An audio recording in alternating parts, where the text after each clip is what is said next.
Okay, it looks like attending numbers have stabilized. So, welcome once again, everybody, to the IRU Apply and TI, the European Road Freight Rate Benchmark for Q2 2026. We're very pleased to join you for another webinar today after another really eventful quarter in the European road freight industry, one in which we've seen prices in both spot and contract markets increasing rapidly as the market responds to the pressure of fuel price rises. And although during the course of the quarter we've seen ups and downs on that fuel pressure coming from the war in Iran, we have lately seen another uptick in fuel costs, and that's really driving expectations for rate development as well. And other than that, throughout the quarter, we've also seen some changes in the way fuel surcharges are handled in Spain, for instance, which will be really interesting to dive into. We'll have a dedicated slide on today, so it should be a really interesting session diving into all those details. Now, as ever, the session will last about 35 minutes in terms of the presentation, and we'll be tackling the latest on European road freight rates, looking at both spot and contract markets. And then we'll do a Q&A session at the end. So please do fire off any questions you have on the Zoom Q&A app throughout the course of the session. And the team behind the scenes here will answer as many as possible as the webinar goes on, but we'll also tackle some live at the end for you as well. As usual, we'll be sending out a copy of the report and a recording of the webinar to all participants after the session. So you will have a chance to read the report in more detail and to view the webinar again if you need to go through the analysis once more. The other thing I should say is that we'll have a poll towards the end of the session, so please do be ready to respond to that. We'll be asking you what your views are for freight rates over the next 3 months. So what are your expectations? So please be prepared to answer that question. Now, I will introduce the panelists. So first of all, I'm Michael Clover. I'm your host today. I'm TI's Head of Commercial Development, and TI, for those of you who don't know us, is a strategic consultancy and research company focused on the logistics industry. I'm also joined today by my colleague Janan Hassan, who's one of our economists here at TI and is instrumental on the data analysis and the written analysis for this report. So thank you, Janan. Welcome.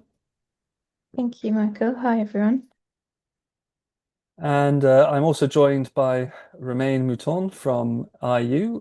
Romain is a senior research manager at IU. And Romain, welcome. Could you also introduce IU for anyone who doesn't know the organization?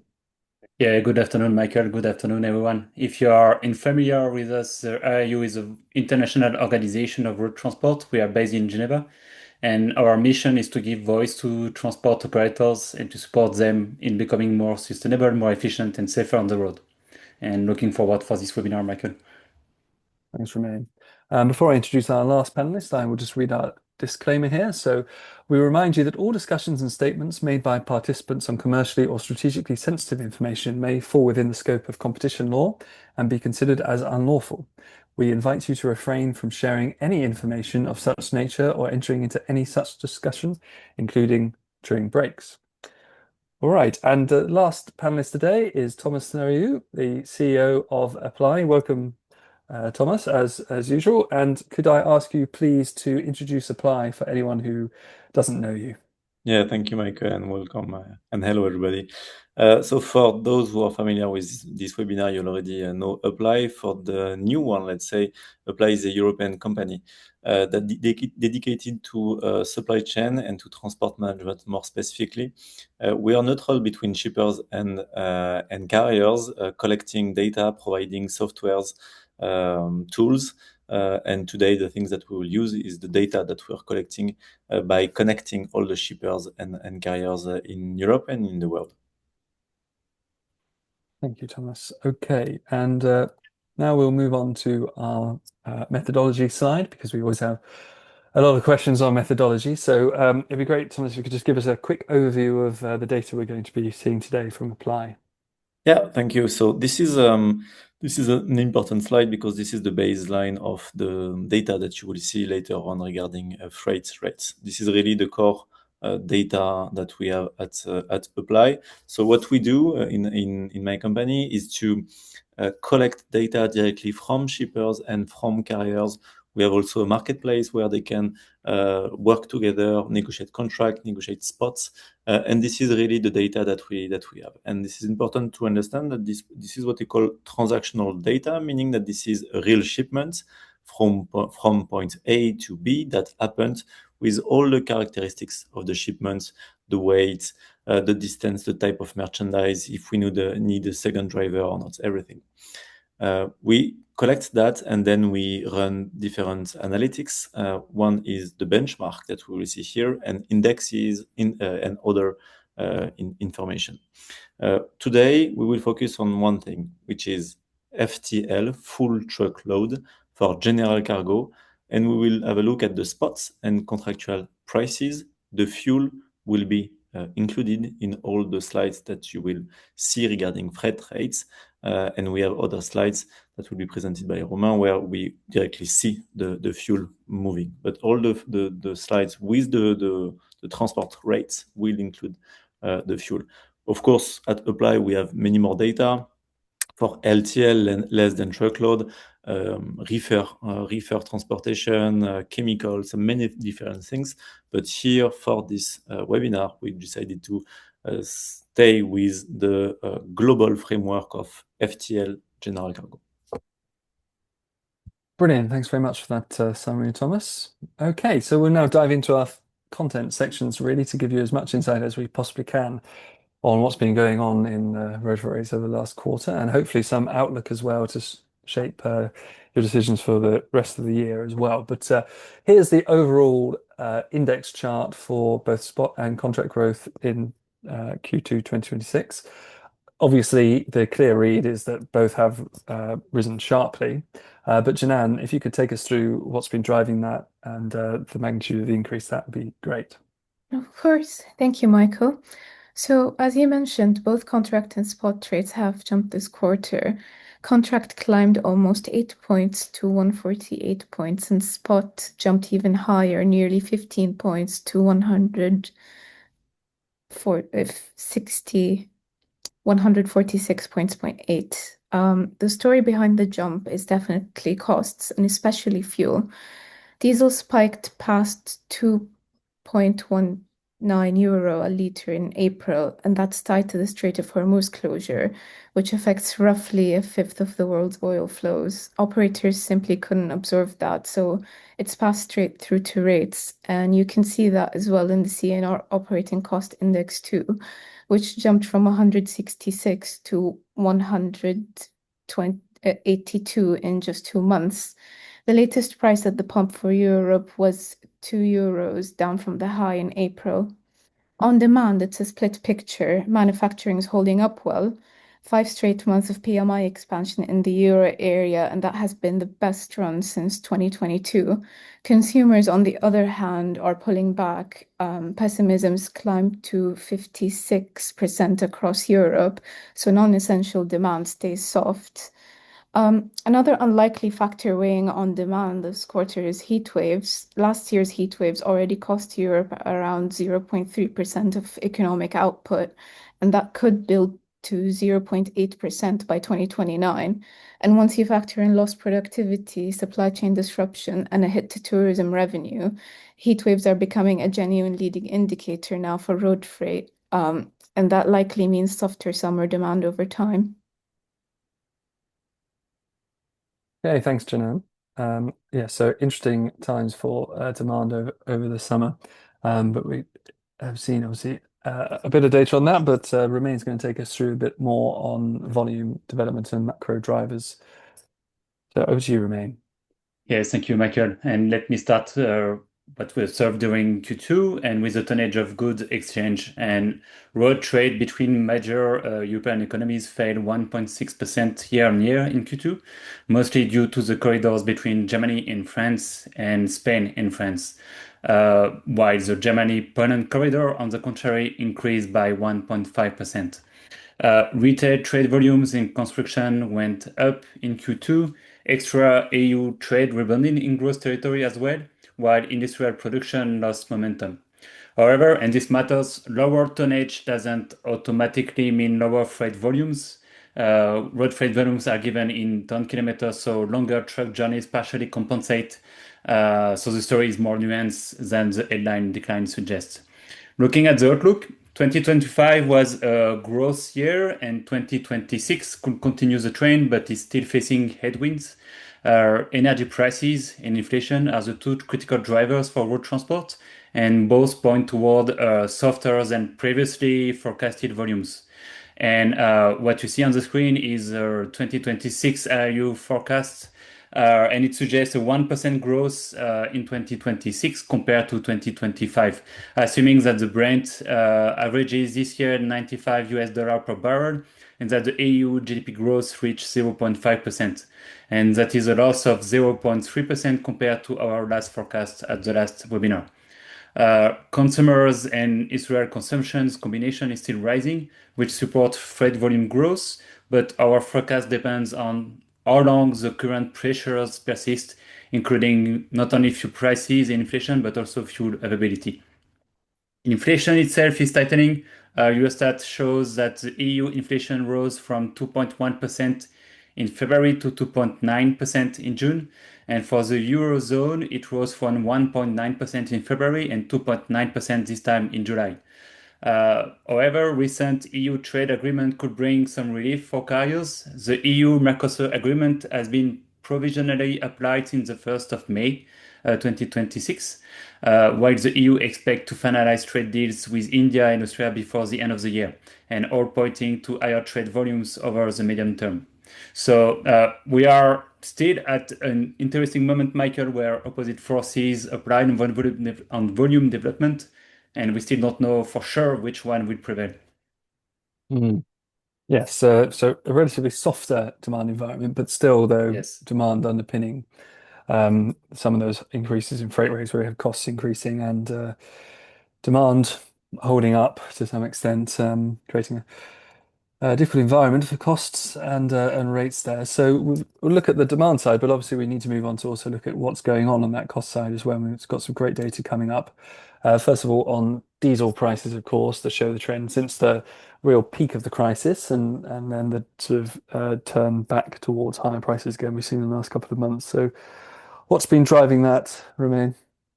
Yeah, fuel prices are still the big story for Q2. The Brent started, if you can remember, like the Brent started at the beginning of the year, $60 per barrel, its lowest value since the COVID-19 pandemic. It is, however, now trading above $85 today and still following an uncertain dynamic. As Janan mentioned, the closure of the Strait of Hormuz, plus attacks on shippings and damages to Middle Eastern production sites, drastically reduce global crude and refined diesel output. And on top of that, you need to add the attacks on Russian refineries, which add to the reduction of diesel supply, and US diesel stocks, which sits well below their 5-year average, with exports at record heights, including towards the EU. And the only good news really is coming from China, where ample domestic inventories and rapid road transport electrification have freed up export volumes, easing tension on the market. For carriers, diesel prices in the EU turned the corner in Q2 after peaking at an average of 2.19 euro per liter in April and averaging 1.94 euro per liter in Q2. Prices fell steadily to 1.76 euro per liter in the last week of June, 17% below the end of Q1, and the first sustained decline since the start of the crisis. And the reason of the decline was a compound effect of first, the crude oil going down, and second, national measures supporting road transport user, with, for instance, Germany reducing its excise duty by 17 cents per liter, or Spain and Poland reducing their VAT rates until the end of June.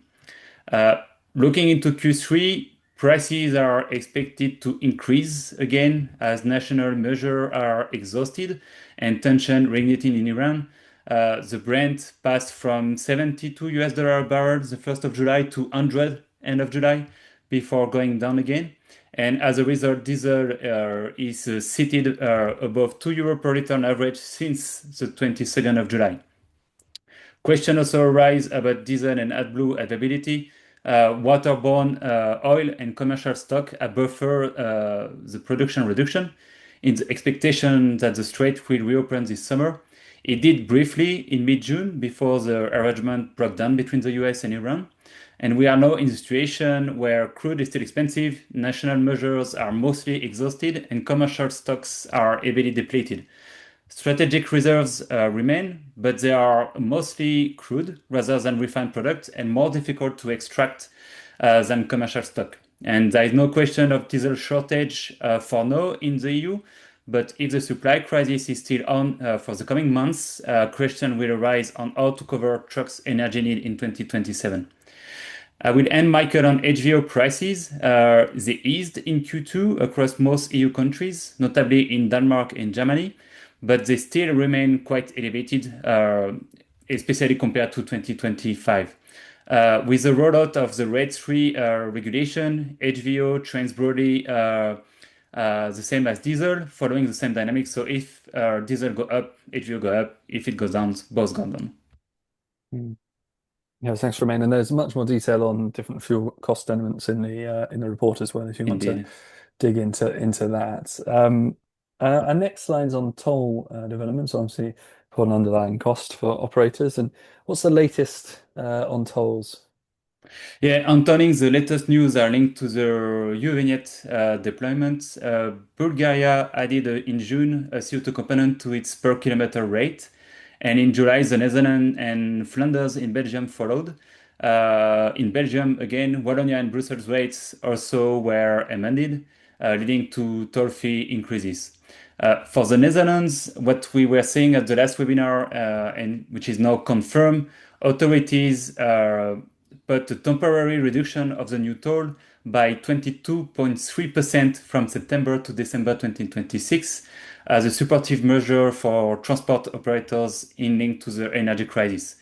But tolling fees will automatically rise because you pass from a time-based scheme to a distance-based scheme. Looking ahead, Romania is expected to implement this new distance-based scheme in October, and Lithuania will follow through in January 2027. So you can expect toll rate increases in these countries as well. And last bit of news, Michael, is the publication of two French decrees on the 29th of July, completing the framework for a CO2-based charging component. So this decree sets ceilings and enforcement rules, but no actual rates. That's left to each region or department in France. So nothing is charged yet. But Alsace will go live in January 2027 and the Grand Est in April 2027, which suggests France might be preparing a wider switch as well. Okay, very interesting. All right, and then our last slide on supply side here is looking at truck registrations as a measure of capacity or proxy for capacity, really. Interesting data here. Romain, can you talk us through it? Yes, Michael. So according to the latest ASEA truck registration data for the first semester 2026, fleet renewal is back to growth with 10% more trucks registered year on year, led mostly by heavy trucks with Poland and Spain, operator recording the strongest gain among the major markets. Q2 is thus a continuation of the positive trend observed in Q1. Also, we compare year on year, and 2025 was a weaker year than 2023 and 2024. Electric trucks are seeing their numbers growing this semester, with the share growing from 3.6% to 4.8%, but with large discrepancies first between truck types, as electric medium duty vehicles are making 18% of the MDV fleet, and electric heavy duty vehicles are making just 2.4% of the HDV fleet. But let us not forget it was 1.9% last year. Battery electric vehicles market are also limited in geography, most of them being sold in Germany, the Netherlands, and France, where a mix of tolling or purchase incentive makes their TCO competitive with diesel. And although new registration provide insight into vehicle capacity trend, these figures must be contextualized. We are talking of less than 400,000 trucks sold per year against the 6 million trucks already operational in the EU market. So let us see at the next webinar, Michael, if the registration dynamic continues in such positive note. Yes, good to see an upturn anyway. Let's hope it lasts. All right. Well, we'll now move on to diving into our actual rate data on the different domestic and international indexes. And we're starting on domestic to show here. So the first look is going to be Thomas giving us a bit of background on domestic rate for contract development.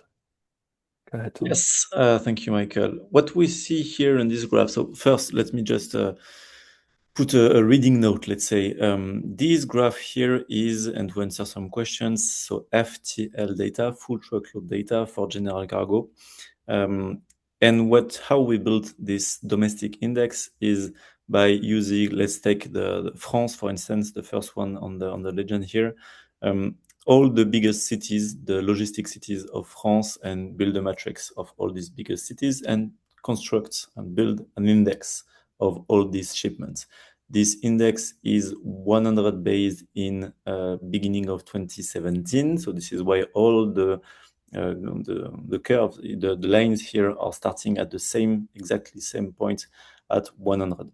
And then we see the evolution. So what we can say, for instance, as a reading note, is that Germany, the gray part here, started at 100 and today is at a bit more than 158. So we had a 58% increase between beginning of 2017 and right now the second quarter of 2026.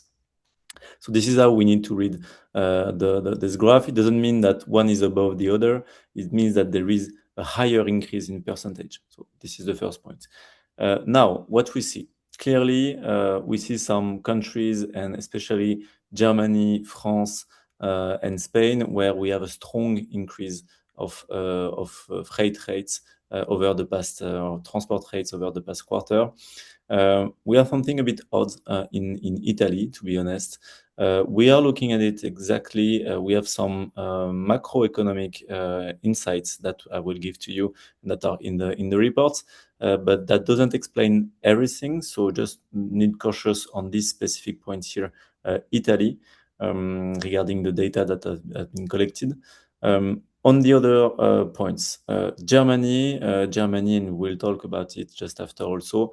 But it's the good surprise of the second quarter in Europe. This is the strongest economy, still strongest economy in Europe, and figures look better than expected, with a German manufacturing index PMI that is in expansion, so over 50, plus 1.9% for industries orders, so which is good, meaning also month-on-month plus 1.9%, plus 3.6% month-on-month also on the automotive production, which is of course a big part of the industry, the German industry. If then I look at Spain, Spain is still a big driver of the European economy. We will talk about it just later, but Spain and Poland are still the big drivers in terms of increase of GDP. And the Spain GDP is one of the only one in Europe that have seen an upward revise from 2.6 plus 2.6% expected to now from 2.2 to now 2.6%. So they increased the expected GDP for 2026 for Spain, which was not the case for France, for instance, or Germany, where it was a downward revision of the GDP. So that's the main talking point. Regarding Italy, so still need to be cautious on that point because Italy has faced also an increase of fuel, many increase in cost. But if we look at the global microeconomics, we see a consumer goods demand that is downward, so minus almost 3%. Textile, that is a strong part of Italy, that's minus 5% and minus 3.5% for chemicals. So the demand seems to be weaker in Italy for the last months, but we need also to be cautious on that and to have some validation and explanation that you will find on the reports that you will receive. Thanks, Thomas. Yeah, so generally the markets with a stronger growth tending to perform while having rates increasing more rapidly. I suppose there. So thanks for that. We'll now look on to the spot rates and see what's different in the trend there and what's driving that. If you'll take us through it, Janan. Of course. Thank you, Michael. So looking at the domestic spot picture, Spanish domestic rates are up almost 13 points versus the same period last year and still climbing month on month, hitting 164.6 points in June. German domestic rates are up over 19 points versus the same period last year, and it's the strongest of the four.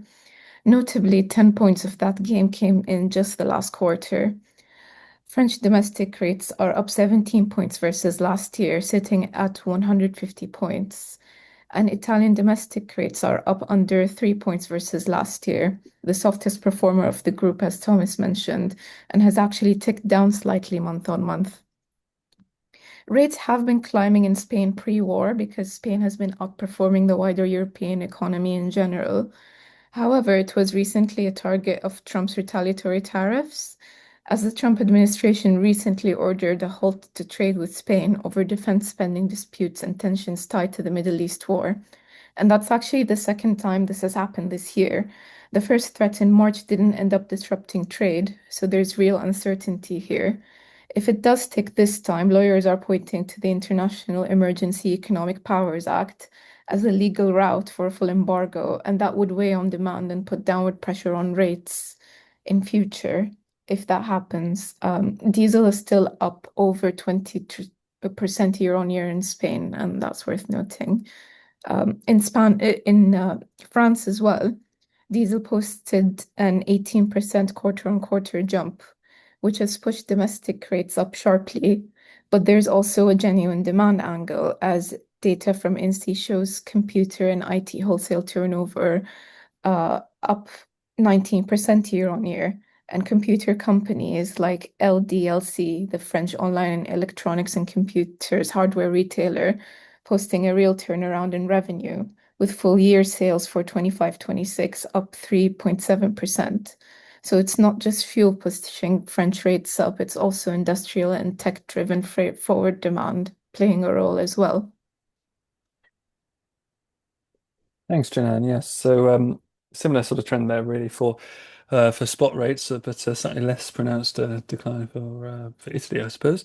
All right, we'll move on to international lanes now, and starting off on contract rates. One note to say about these graphs is the legend there actually extends all the way out to Q1 2027. I'm afraid we haven't actually forecast the rates in this chart out that far, so the lines will stop at Q2 2026. So just a little note on reading it there. But pretty across the board increases in these international indexes. Thomas, what's driving that?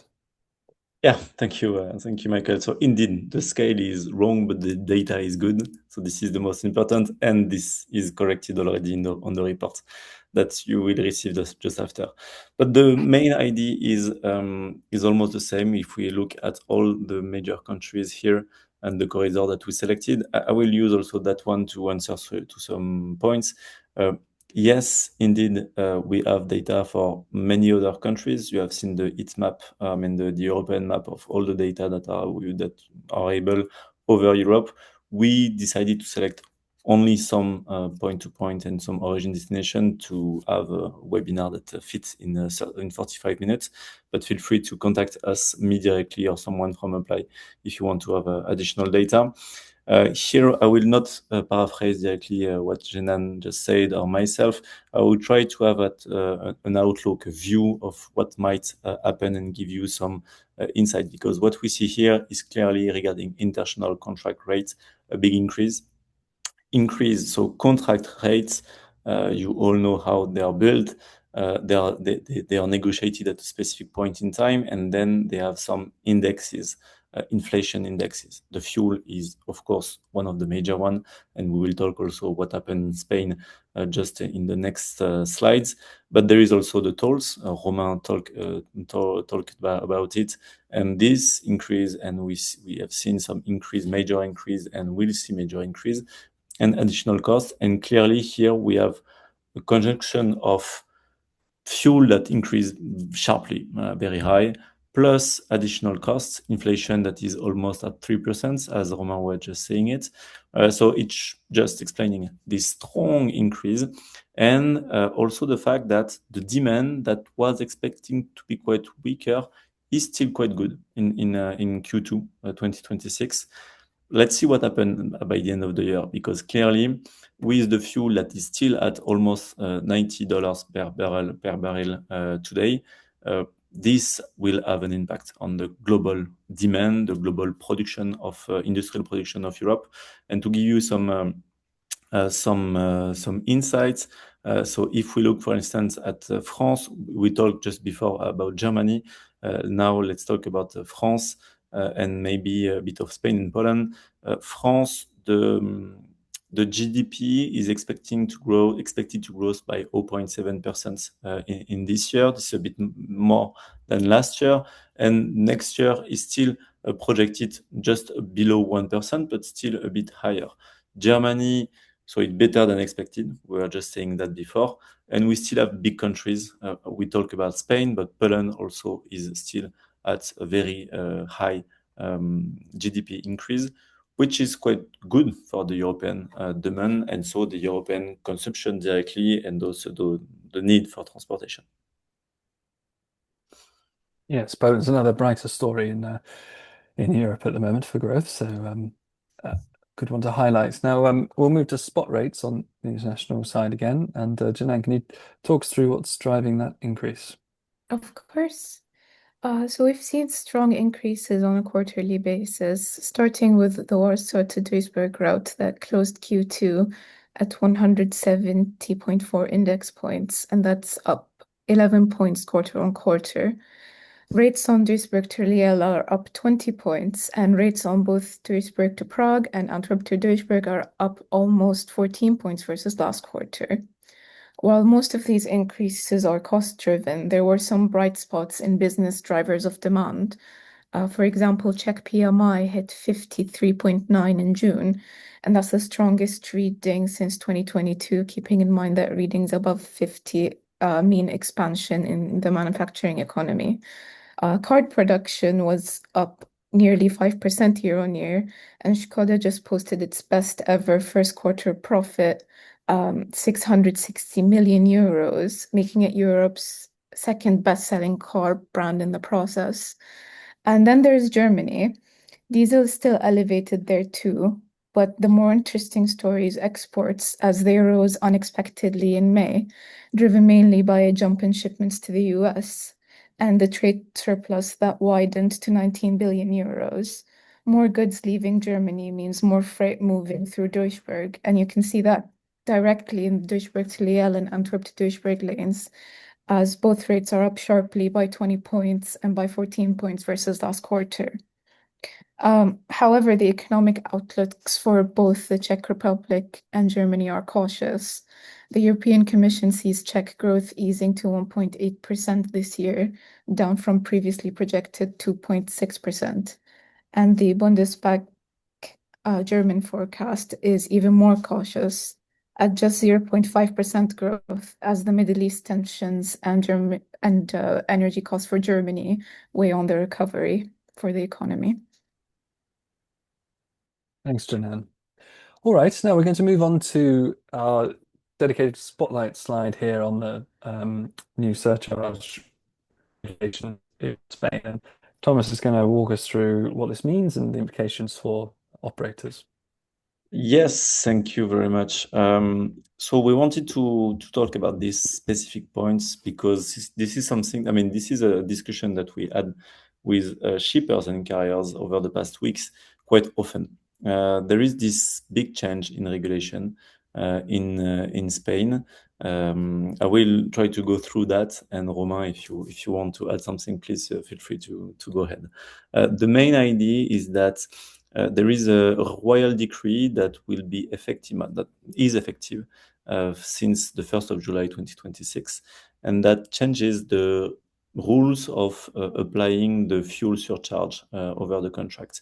The first part is that you now have the obligation. It was already almost the case, but now this is clear that you have the obligation in a contract, or at least on an invoice, based on the contract to have a specific lane for the fuel increase when you are working on domestic operations, but also in international operations from Spain to Europe in many cases. And we have seen for shippers that this is for the majority of their operations if this is from origin Spain to the rest of Europe. And this is something that is quite debated right now because we all know the CMR conventions and the CMR notes or documents that try to put a baseline across Europe with countries that can have a specific impact on their domestic market. But here, this is more than only the domestic Spain markets,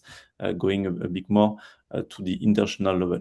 What changes at this part here is that now there is a methodology that is quite clear and also, let's say, a way to compute it that is public, put on a specific governmental website where you can just set your the start of your contract and then the day of the invoice or the transport, and it will compute the increase, the fuel increase. The previous calculation was quite standard in the sense that 30% of the total cost was linked to the fuel, and then we use they use the increase of fuel. Now there is something different, is that depending on what they call the PMED, meaning the cost of fuel, but you have the exact here description, that is the pre-tax price plus the hydrocarbon exercise duty minus the professional diesel rebates, if this is applicable. So this cost of gasoil per liter, if this is less than 1.18, for instance, you will apply 30%, 40%, or 50% if this is higher than 1.73. So it changes because it has a strong impact, especially right now, or when the price of fuel is quite high. The major idea from the Spanish government is to help carriers in this difficult time where you have the fuel that is very, very high, and then also governments in Europe are not able to subsidize anymore, or at least they do it at a lower level than previously. So this is the main targets, and this is clearly written in the royal decree to help carriers to tackle this increase of direct cost of fuel. But it has also a strong impact for shippers. And on our side, on our Upply side, we are quite neutral between shippers and shippers and carriers. But we see new data coming in with shippers that are still based on contracts where they apply a specific fuel increase, and the other one that apply the new one, the one that is now effective since the 1st of July. And the costs, the share of the increase of fuel is not at all the same. Where you change with the new calculation, the part of the right of the slides, when you change the percentage of fuel in the total cost, clearly the new regulation right now with the fuel that is high has a strong impact, and the prices are much higher when you apply this new computation. So this is quite new. This has a strong impact, and I know many shippers right now are facing it with not many choices, or at least they are trying to explain or understand how it's working. This is something that we will see the direct effect, and we are seeing the direct effect in July. And on our side, on the Upply side, we will publish a report on that, try to see exactly what is the direct impact for shippers and carriers of this new regulation. I don't know if someone want to edit something on that topic, because this is a joint work, let's say. Okay. Yes, there does seem to be a lot of uncertainty about how it's going to apply, and even in the webinar, we're having quite a lot of questions coming through about it, which we'll try and tackle at the end. But was there anything you wanted to add to that, Romain?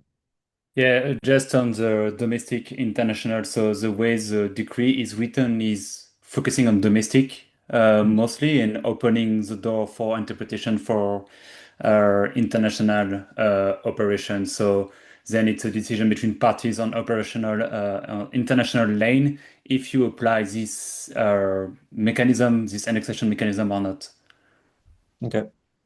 Mm. Yeah, thanks. But this is also an important point because many shippers don't see that as optional. They receive it from carriers saying, "Okay, that's the new law, and this is what might be implemented."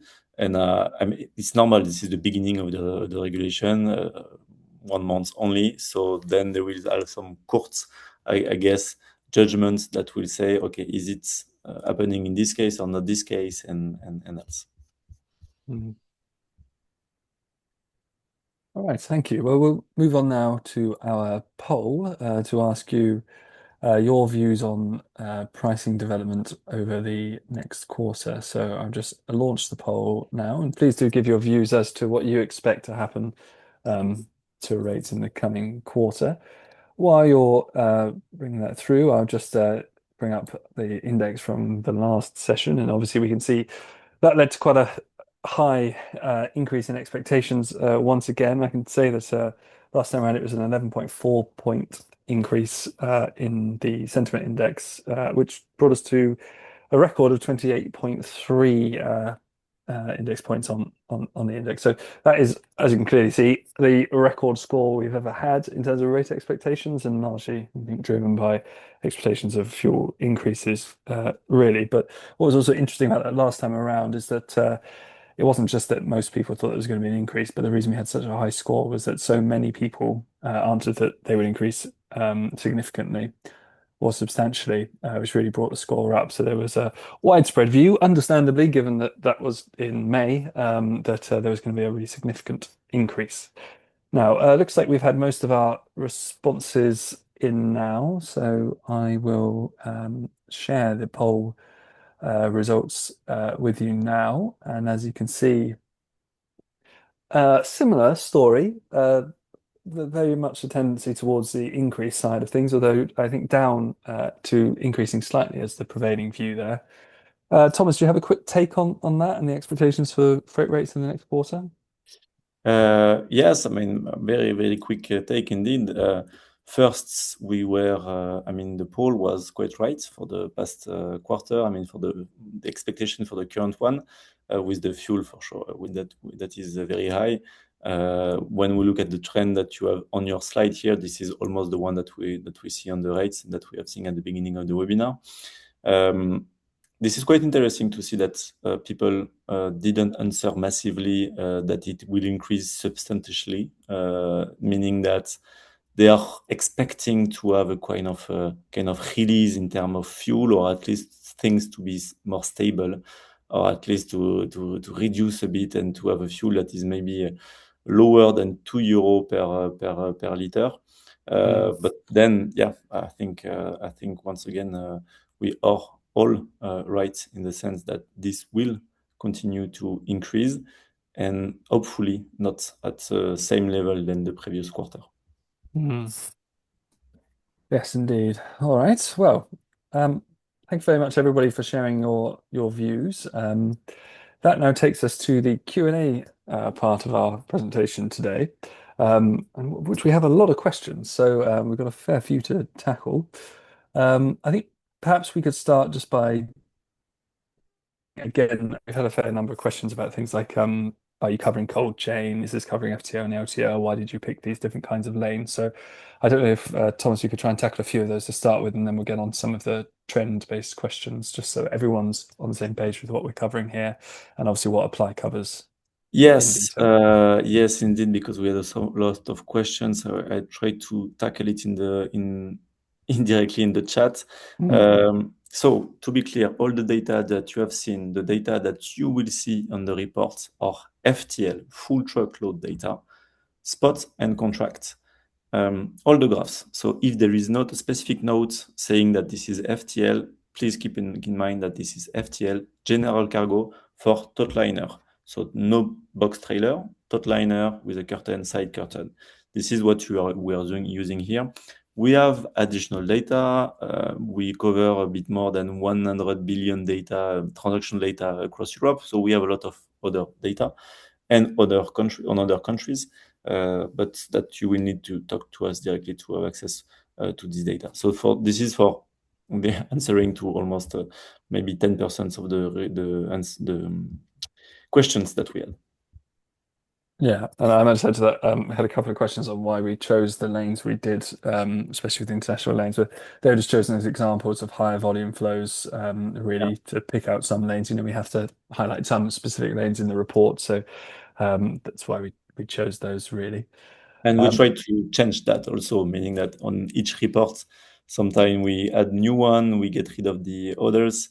So some people are happy because they have new one and that is fits more their supply chain. Others are not happy because they are missing the trend regarding Italy or Germany or whatever. But yeah, we try to change. mhm. So I think we've also got a lot of questions on the Spain surcharges. I think we've covered that quite a lot. In some of those questions, I think you've already answered, but there's another question more generally about, would that be applied to other countries? So, are there any other surcharge regulations planned for other EU countries? Romain, I can see you volunteered to answer that one. Would you like to take that one? Yes. As we know from now, no, there is no expectation of new countries having similar laws. But if you look at the history, so in the history, France, Spain, and Italy apply such mechanism following a crisis. And when a crisis arises, decisions are quickly taken. And it was the case with the Spanish law. Like it was already mandatory before to have this fuel indexation mechanism. It has been reinforced, and when you see the speed at which the law was designed, published, and implemented, it was very reactive.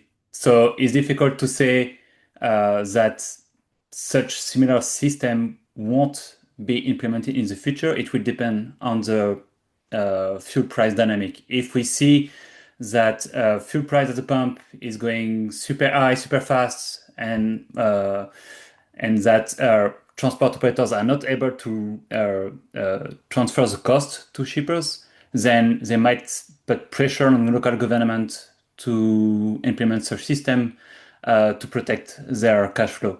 And then you might see such a system appear in a country within 6 months. That said, in Belgium and Portugal, there is on this kind of indexation mechanism, which is not mandatory by law, but IU members are making this kind of calculations that are used in contracted establishment. So when you have a system already designed but not mandatory, it's kind of easy in time of crisis to put this system mandatory in force. Okay, thanks, Romain. All right, on a slightly different no, we have had a few questions on the impact of heat waves or the drought in Europe over this summer.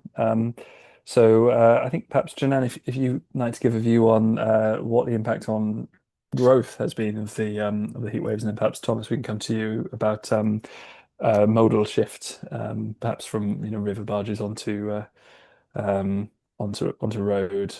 So Janan, would you like to share anything on impact of heat waves on growth, first of all? Of course. So there was no official volume statistics that have been published yet for that period, as they do typically lag. Um, but barge capacity utilization has fell due to the water levels falling. Um, they are around 30 to 60% of normal in June, and now just 20 to 30% of normal by early August, as the Rhine has hit record lows. So it is to be expected that some of those volumes that were due to be shipped in that way are shipped by other modes like rail or road. Yeah. And Thomas, was there anything you wanted to add on the movement of freight from waterways to road? No, nothing additional. I mean, we published also a paper on that. regarding the fact that on the Rhine River, for instance, the major one, let's say for Germany, indeed the threshold of the minimum amount of water needed to transport the equivalent of a FTL on the water was not reached in July, so it was below this level. But if we look at the pure math between the number of trucks that should go through the Rhine versus the one that went to the road, there is not direct. This is not equal one to one. So we had a decrease of volumes. I mean, we saw a decrease of volume in some weeks of July regarding the trucks that should go through the Rhine River, let's say, too. So the report was not 100%. This is what I wanted I wanted to say. Okay, thanks, Thomas. Another interesting question here, more on how strategies for freight procurement. And certainly this seems to be something we see, shippers and carriers moving towards having index-linked contracts, tracking rates that way. But the question, Thomas, is are there any shippers that supported running tenders that stopped running tenders, sorry, and replaced the tender with a rate index where rates get adjusted automatically as per the index? What have you seen on that? We see that not stopping tenders because competition is important. When you run it, I mean, when you have different carriers, you need to put them in competition to then have the right contracts. But what we see, at least, is people not running new tenders every 3 weeks, every 3 months or 6 months, and try to contract over 2 or 3 years with indexes in the contract to say, okay, let's work together for 2 or 3 years. We help you in investing in new fleets or in electrical fleets or something new. And we agree to support the inflation costs linked with the fuel, of course, but also the tolls. So you can use tolls index and put it directly on your contract so that you don't have to discuss each time, okay, the tolls increased by plus 5% in Germany, so we need to increase the invoices.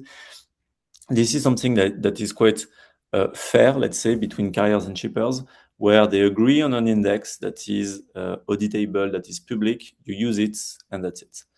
This is something that we see more and more, to try to not run tenders every 6 months. I suppose also to de-risk Exactly. the volatility that we're seeing in the market at the moment. Yeah. Okay, brilliant. Well, I think we may have got time for one more question. So let's see. Yeah, so I think it's a few more just on the Spanish fuel surcharges question again. It seems to be reflective of the genuine uncertainty and where it really applies.